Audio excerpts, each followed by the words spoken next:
Everyone. तो आज हम शुरू करने वाले हैं अपना नेक्स्ट टॉपिक बायोमैग्निफिकेशन।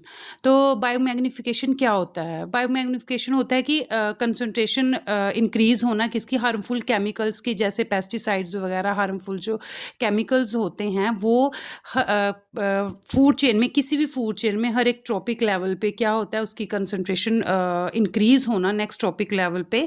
तो उसको हम क्या बोलेंगे? बायोमैग्निफिकेशन या बायोलॉजिकल मैग्निफिकेशन। तो इसकी डेफिनेशन देख लेते हैं। The increase in the concentration of harmful chemical substances की, इंक्रीज किसकी? हार्मफुल केमिकल सब्सटेंस की, लाइक जो पेस्टिसाइड्स वगैरह हैं वो लिविंग ऑर्गेनिज्म पे जो हर एक ट्रॉपिक लेवल पे जो लिविंग ऑर्गेनिज्म है उनमें इंक्रीज होना, उनकी बॉडी में इसकी जो कंसंट्रेशन है वो एक्यूमुलेट होती जाती है हर एक ट्रॉपिक लेवल पे, और इंक्रीज होती जाती है। जैसे जैसे हम नेक्स्ट ट्रॉपिक लेवल पे जाएंगे ना तो उसकी कंसंट्रेशन क्या होगी? इंक्रीज होती जाएगी। उसी को हम क्या बोलेंगे?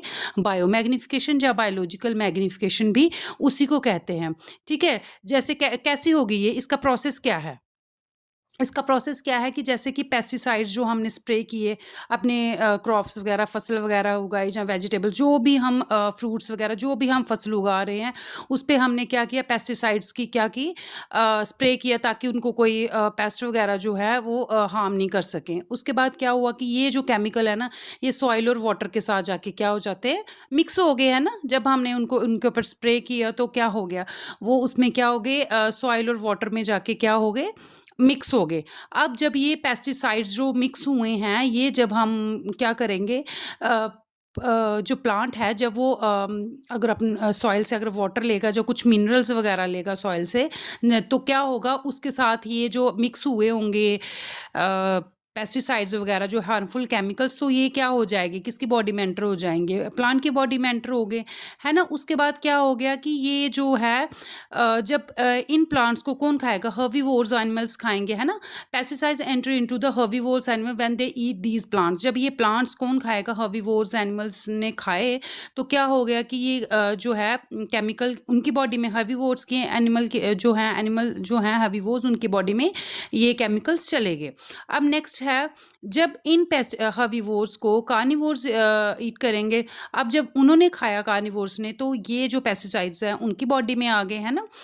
नेक्स्ट है, जब इन कार्निवोर्स को जब हम मैन जो है, मैन ओमनिवोर्स है, अगर वो प्लांट भी खाएगा या एनिमल भी खाएगा तो क्या होगा? ये जो पेस्टिसाइड्स है अल्टीमेटली उनकी बॉडी में एंटर कर जाएंगे। तो ये क्या हो रहा है? एक्यूमुलेशन हो रही है। और साथ में मेन इंपॉर्टेंट बात ये है कि इनकी इसकी कंसंट्रेशन ना हर एक ट्रॉपिक लेवल पे बढ़ती जाती है। अगर यहाँ पे कम कंसंट्रेशन होगी तो उसके बाद इनकी जो कंसंट्रेशन है क्या होगी? बढ़ती जाएगी। जैसे वाटर में कंसंट्रेशन अभी कम है, जब उसको हर्बीवोर्स ने खाया थोड़ी कंसंट्रेशन उसकी बढ़ गई।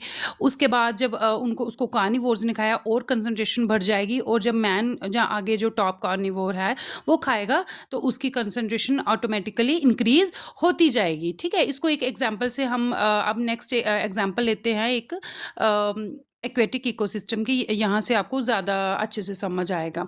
तो पहले ये लिखा गया है कि the level of the biological magnification will be different at different trophic level की। जो है बायोमैग्निफिकेशन जो है हर एक ट्रॉपिक लेवल पे अलग अलग उसकी कंसंट्रेशन होती है। ये चीज़ तो मैंने अभी आपको बताया कि कंसंट्रेशन उसकी इंक्रीज़ होती जाएगी। अगर इंक्रीज़ होगी तो हर एक ट्रॉपिक लेवल पे उसकी कंसंट्रेशन क्या होगी?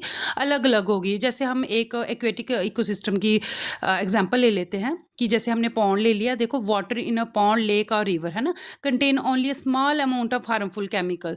देखो, जो वाटर है या कोई किसका पॉन्ड का, लेक का, रिवर का कहते हैं, उसमें कंसंट्रेशन बहुत ज़्यादा कम होती है इन हार्मफुल केमिकल्स की। जैसे हमने ले लिया 0.02 ppm। ठीक है। अब जब इसको इस वाटर को यूज़ किया जाए, एल्गा वगैरह ने, है ना, प्रोटोजोआ ने यूज़ किया, है ना, इस वाटर को, तो उसमें जो कंसंट्रेशन है इंक्रीज हो जाएगी। हाई प्रोपोर्शन मतलब हाई कंसंट्रेशन उसमें जो है इकट्ठी हो जाएगी, जैसे 5 ppm। अब जब इस एल्गा को फिश ने फीड किया तो इसकी कंसंट्रेशन उसमें और ज़्यादा इंक्रीज हो जाएगी, 240 ppm। नेक्स्ट, जब इस फिशेस वगैरह को जो है किसने फीड किया? बर्ड्स ने फीड किया, तो उसमें और कंसंट्रेशन जो है वो इंक्रीज हो जाएगी, जैसे 600 ppm। तो देखो कंसंट्रेशन क्या हो रही है। यहाँ से एक जो है डायग्राम से हम समझ लेते हैं कि वाटर में कंसंट्रेशन थोड़ी कम है, मतलब कम है, काफ़ी कम है, स्मॉल अमाउंट में है। एल्गा में और इंक्रीज़ हुई, फ़िश में और इंक्रीज़ हो रही है, और जो है, जो हमारे टॉप कार्निवोर हैं, जो हैं बर्ड हैं जैसे, तो इनमें कंसंट्रेशन 600 ppm पहुंच गई है। तो इसका मतलब ये है कि सक्सेसिव लेवल पे, टॉप लेवल पे क्या हो जाती है, कंसंट्रेशन इंक्रीज़ होती जाती है। यहाँ से हमने यही चीज़ देखी है, ये जो लाइन लिखी है इसमें भी यही लिखा हुआ है मैंने कि कंसंट्रेशन जो है पेस्टिसाइड्स की वो इंक्रीज़ होती जाती है हर एक ट्रॉपिक लेवल पे। अब इसका इफ़ेक्ट क्या है ना? तो इसका बड़ा सीरियस इफ़ेक्ट है जब जो जैसे हम लोग ह्यूमन बीइंग्स वगैरह हैं, जो टॉप पे हैं, टॉप लेवल पे हैं, जिन पे कंसंट्रेशन बहुत ज़्यादा इंक्रीज़ होगी, तो उस पे क्या होगा, बड़े सारे इश्यूज़, हेल्थ इश्यूज़ आएँगे। जैसे रिप्रोडक्टिव हेल्थ इश्यूज़, कोई रिप्रोडक्शन के रिलेटेड कोई रिप्रोडक्टिव हमारी जो हेल्थ है वो अच्छी नहीं होगी। न्यूरोलॉजिकल डैमेज जो है हमारा दिमाग पे असर करेगा इसका, और साथ में इवन जो है कैंसर की प्रॉब्लम होने के भी चांसेस इसमें बढ़ जाते हैं। तो अभी के लिए फ़िलहाल इतना ही। Thank you.